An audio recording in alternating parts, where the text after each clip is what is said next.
Tarik lebih dalam. Lepasnya lewat belakang ya. Astagfirullah. Boleh nggak?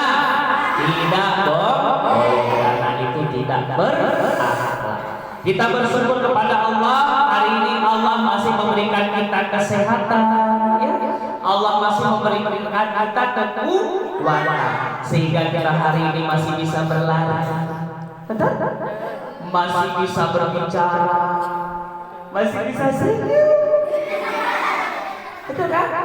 Tapi jangan ngejek orang ya. Boleh tidak kita mengejek orang? Nah, itu adalah buktinya Allah sayang sama kita. Apalagi coba kita lihat pepohonan di depan sekolah kita. Ya, warnanya hijau, indah kan? Gunung Allah ciptakan dengan keindahan.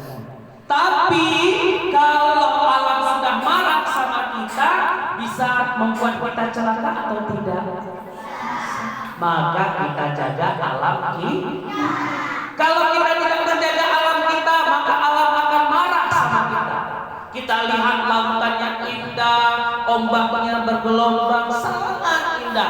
Bahkan ketika kita mau mandi, kita senang dan bahagia. Tapi kalau laut sudah marah, apa yang terjadi? Tsunami datang. Betul?